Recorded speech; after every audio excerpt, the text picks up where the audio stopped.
नमस्कार, राजस्थान न्यूज में आपका स्वागत है। चलिए जानते हैं राजस्थान की 15 महत्वपूर्ण फटाफट बड़ी खबरों को। लेकिन इससे पहले अगर आपने अभी तक इस चैनल को सब्सक्राइब नहीं किया है तो प्लीज चैनल को सब्सक्राइब कर बेल आइकन को भी प्रेस कर दीजिए ताकि खबरों का अपडेट आपको मिलता रहे।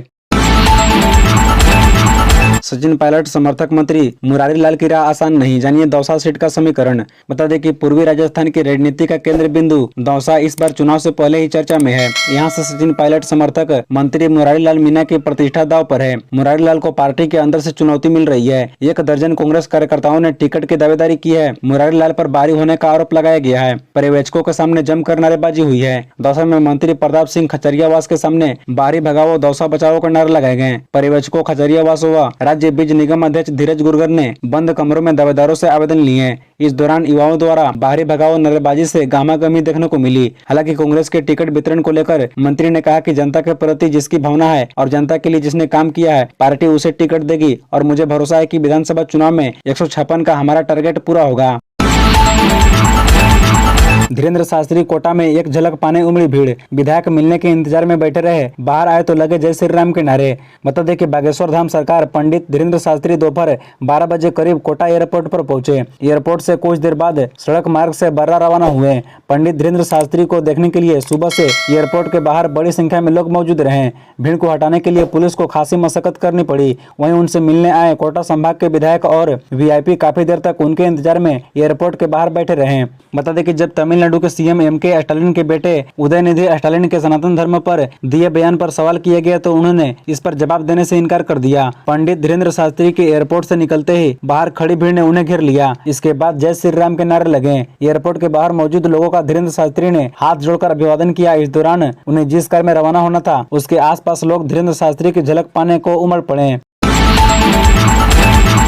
ब्राह्मण महासंगम में मंत्री सांसद के खिलाफ हुई नारेबाजी, वीडी कला ने की 14% आरक्षण की मांग।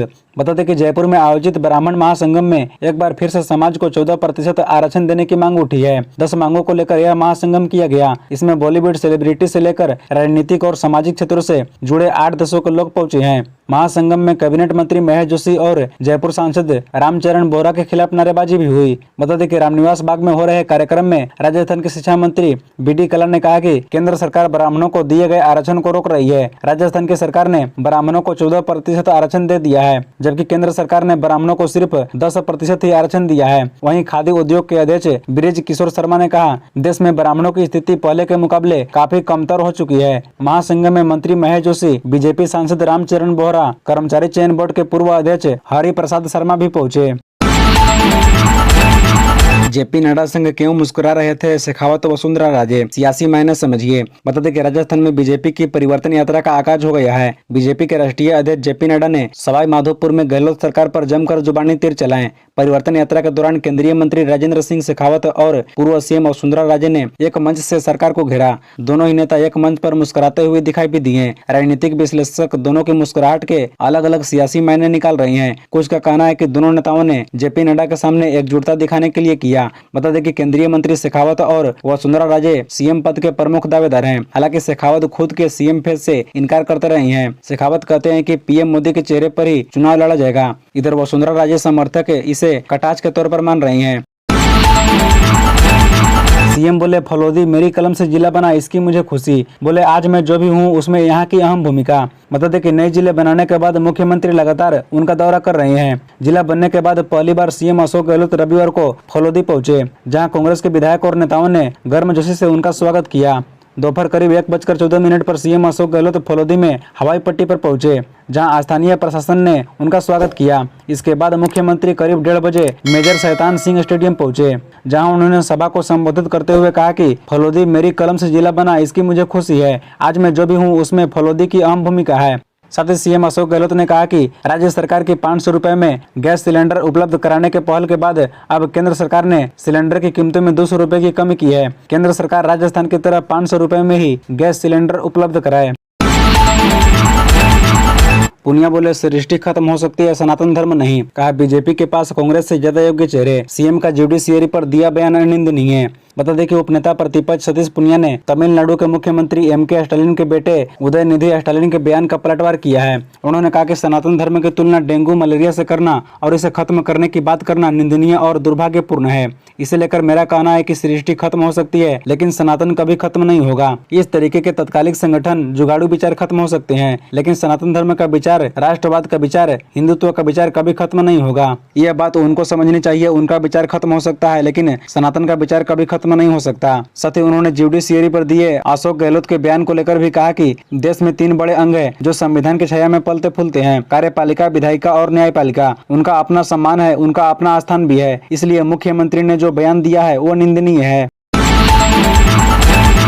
सनातन पर हमला करने वाले इंडिया गठबंधन के नेताओं पर बरसे शाह, गहलोत पर फिर लाल डायरी से चोट। केंद्रीय गृह मंत्री अमित शाह ने रविवार को डीएमके नेता उदयनिधि स्टालिन की सनातन धर्म के खिलाफ की गई टिप्पणी को लेकर विपक्षी इंडिया गठबंधन के नेताओं पर जमकर निशाना साधा। शाह ने उन पर वोट बैंक और तुष्टिकरण की सियासत करने के लिए सनातन धर्म का अपमान करने का आरोप लगाया। शाह ने सूबे के मुख्यमंत्री अशोक गहलोत पर एक बार फिर लाल डायरी का जिक्र कर तीखा हमला बोला। उन्होंने मुख्यमंत्री अशोक गहलोत पर तंज कसते हुए कहा, राजस्थान के सीएम अशोक गहलोत को लाल कपड़े पहनने पर भी लाल डायरी नजर आती है। इसमें खनन, काली सिंध, सिंचाई घोटाला का विवरण है। इसी के साथ ही शाह ने इंडिया गठबंधन को घमंडिया गठबंधन करार देते हुए कहा कि यह गठबंधन वोट बैंक की रणनीति के लिए किसी भी हद तक जा सकता है, लेकिन वे जितना अधिक सनातन धर्म के खिलाफ बात करेंगे उतना ही खत्म होते जाएंगे।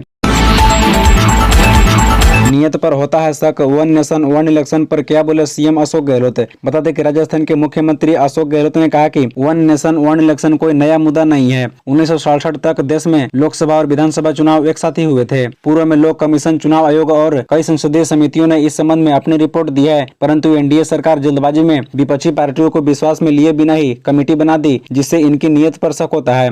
बता दें कि वन नेशन वन इलेक्शन या एक देश एक चुनाव का मतलब हुआ कि पूरे देश में लोकसभा और विधानसभा के चुनाव एक साथ ही हो। आजादी के बाद 1952, 1957, 1962 और 1967 में लोकसभा और विधानसभा के चुनाव एक साथ ही हुए थे, लेकिन 1968 और 1969 में कई विधानसभाएं समय से पहले ही भंग कर दी गई, जिसके बाद 1970 में लोकसभा भी भंग कर दी गई। इस वजह से एक देश एक चुनाव की परंपरा टूट गई। करोड़ी ने की अशोक गहलोत को बर्खास्त करने की मांग, बोले मणिपुर पर कांग्रेस ने है तबाह मचाई, यहाँ आकर देखे राहुल प्रियंका। बता दें कि राज्यसभा सदस्य करोड़ी लाल मीणा ने धरियावद में महिला को निवस्त्र घुमाने के मामले में अशोक गहलोत को बर्खास्त करने की मांग की है। उन्होंने गहलोत सरकार पर राहत पैकेज में भेदभाव और पुलिस पर पीड़िता और परिजनों को बंधक बनाने का आरोप लगाया। करोड़ी ने थाना गाजी गैंगरेप की तर्ज पर पीड़िता को मुआवजा, नौकरी और मकान देने की मांग की। बता दें कि करोड़ी मीणा ने बेनेश्वर जाने के दौरान प्रतापगढ़ के धरियावद थाने पहुंचे थे। पुलिस अधिकारियों से मामले की जानकारी लेकर करोड़ी मीणा ने पीड़िता से मिलने की बात कही, जिस पर पुलिस अधिकारियों ने कहा कि महिला और उसके परिजन काउंसलिंग में है, इसलिए वे उनसे नहीं मिल सकते हैं। जिसके बाद करोड़ी ने पीड़िता और परिजनों को आज शाम तक काउंसलिंग पूरी कर मुक्त करने की मांग की। ऐसा नहीं होने पर उन्होंने धरने की चेतावनी दी। इसी तरह रोजाना खबरों से अपडेट रहने के लिए इस चैनल को सब्सक्राइब कर बेल आइकन को भी प्रेस कर दीजिए। धन्यवाद।